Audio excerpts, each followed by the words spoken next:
when the Magi had departed, behold, the angel of the Lord appeared to Joseph in a dream and said, Rise, take the child and his mother, flee to Egypt, and stay there until I tell you.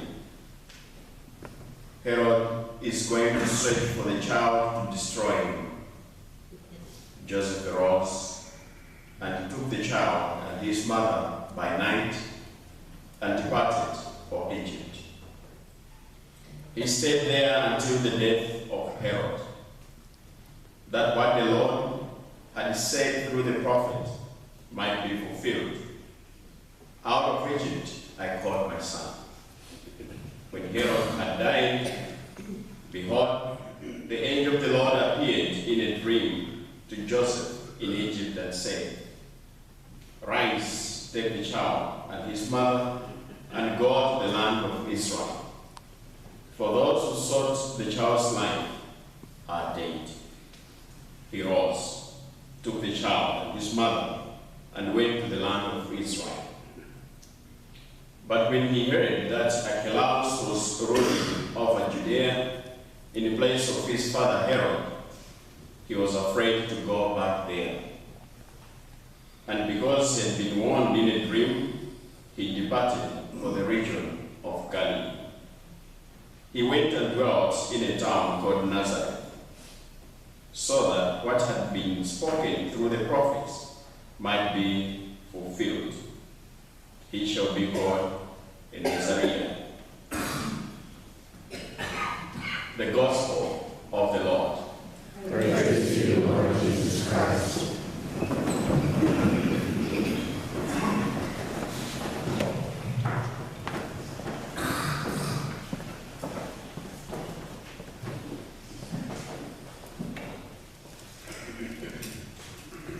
I said at the beginning of this Mass that today we are celebrating the feast of the Holy Family, the family of Jesus, Mary, and Joseph.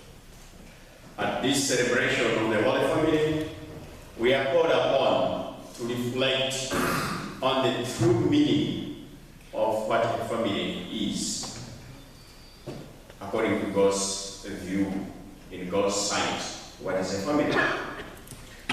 We are called upon to reflect the Christian expectation of a family. We are also called to reflect on the values we should hold on to in a family and the responsibilities that follow thereupon.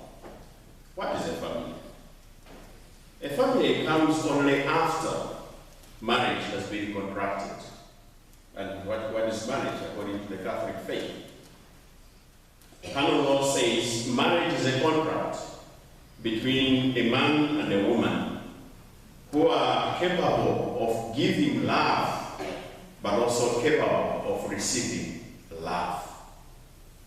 Marriage is a contract whereby one gives fully himself or herself to the other, and the other one receives this person as they are. So there is that kind of exchange. One is giving themselves to the other fully, completely, and totally.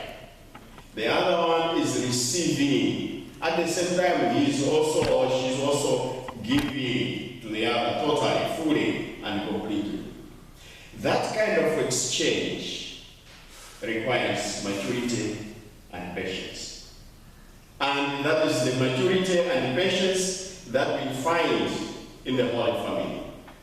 We've been going through or reading through the Gospel passages whereby, Mary has revealed that she's with a child, and Joseph is getting confused. But he acts with maturity. He says, okay, fine, I can divorce Mary. But I think I shouldn't do it publicly. I should do it silently. That requires maturity. That's the maturity we can learn from. And that requires patience. And that's the patience that we can learn from Joseph. Giving and taking, that exchange requires also somebody who is mature and patient, just like Mary. Somebody who is open and honest, like Mary, our mother. She was very open and straight to the point. She did not beat about the bush. No. She was just presenting herself to her husband the way she was and the way she got the message. Nothing more, nothing less. That's what we need, dear friends, in our families. We need to be honest, like Mary our mother. We need to be open, like Mary our mother.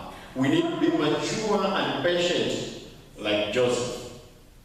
In so doing, the giving and the taking that should be there in a family setup will be done with ease. Sometimes we face problems. Why? Because we are like, somebody is over there and another one is there. Because these people have grown up from different setups, different cultures, different families. So the other one is saying, if you want us to be at peace, or if you want this family to be at peace, you have to move to meet me where I am. And another one is saying, no, you have to move to where I am. There is no kind of understanding of each other. The thing is, everybody must move from their point and meet in the middle. Get hold of the other and develop together, mature together. Other than that, you in your families, you'll be facing problems and problems and problems without any end.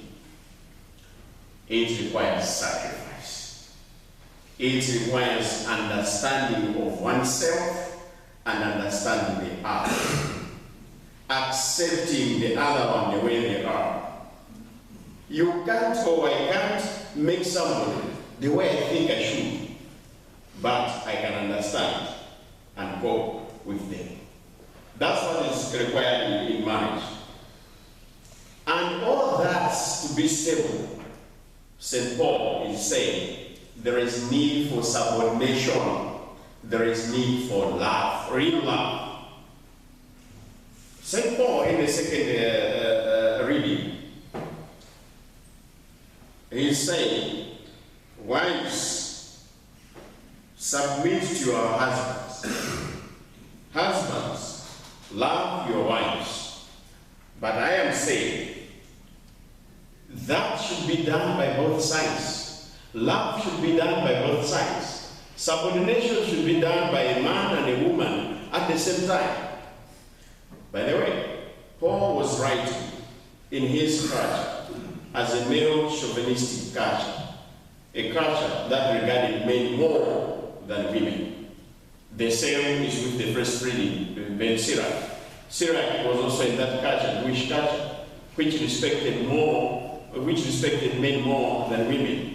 So in that kind of setup, we understand it in that way. But now, as Christians, we are saying subordination should be practiced by both. There are moments whereby a man should lead. There are also moments whereby a woman should lead. How do we lead each other? We lead through ideas. We lead through actions. There are those moments whereby we just have to say, okay, fine. We should not understand subordination in a slavish kind of mentality, in a slavish kind of understanding. Subordination should be understood in terms of service.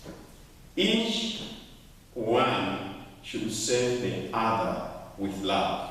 And what is love? Love is total care and concern for the other. If you totally love the other half of yours, the better half of yours, if you are more concerned about their situation, there is no way you can feel good when the other one is hurting. And worse still, you cannot accept to be the cause of that hurt in the other person. You cannot choose to annoy the other person. You cannot choose to upset the other person because you love them, you care, and you have concern for them. If you find yourself happy in a family setup When the other one is ready, question yourself in terms of love. You don't have that real love. That's a real love as God wants. So, my dear friends, that is it about family life. One is giving, and at the same time is receiving. The vice versa is true. One should love and submit to the other at all times. One should love and be ready to save the other person. Going beyond that, St. Paul is also advising to say, children, you must be obedient to your parents in everything. That's what St. Paul is saying. You must be obedient. Insofar as you are under their care, under their watch, you just have to obey what they tell you. Disobedience is not anywhere permitted in a family setup. Obey your parents because they gave you that life. Yes, life is a gift from God, but God used your parents in order for you to be there in the world. So obey. That obedience should transcend into respect, into honor.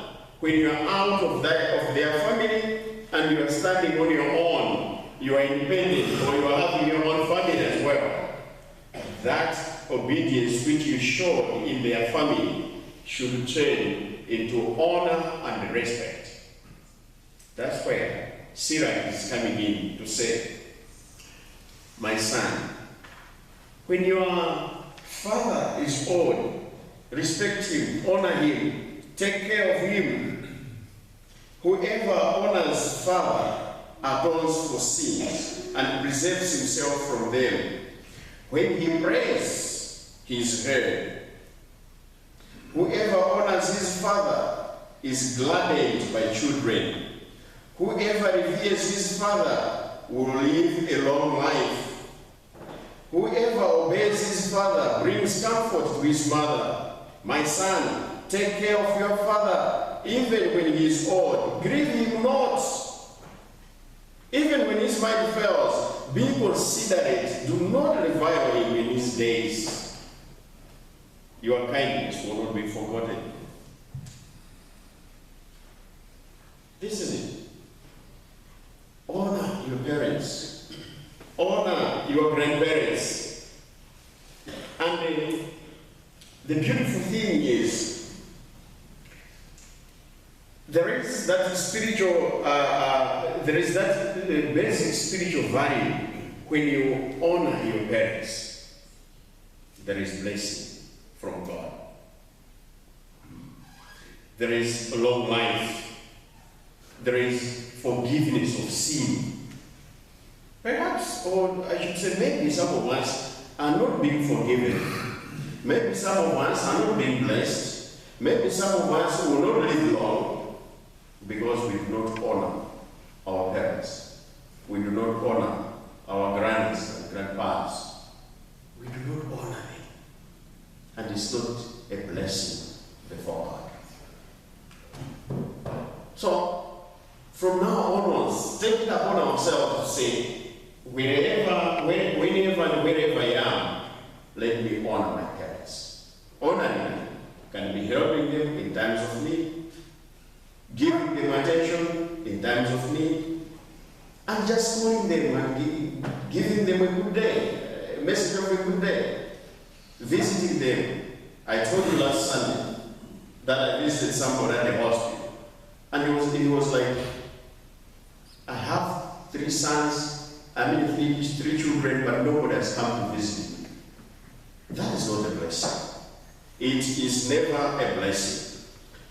Finally, in the gospel, there is a story about Mary and Joseph facing a threat of the death of their son, baby Jesus. And so Joseph is receiving a dream. Take your child, take your wife away from here and go to Egypt, for Herod is about to kill the child. And what does Joseph do? Joseph obeys. This is a true representation of the hard moments, hard times that our families can meet at one point in time. In those moments, when we are going through turbulence, when we are going through hardships, when we are going through threats, it could be a health threat, it could be a threat in our relationship, a threat of any kind. Finances are not performing well. What do? Listen to God. In your togetherness, listen to God. What is God saying? Take it in prayer to God. It is in that prayer that God whispers. It is by reflecting on your situation that God tells you what to do. This family was listening to God again and again, all the times.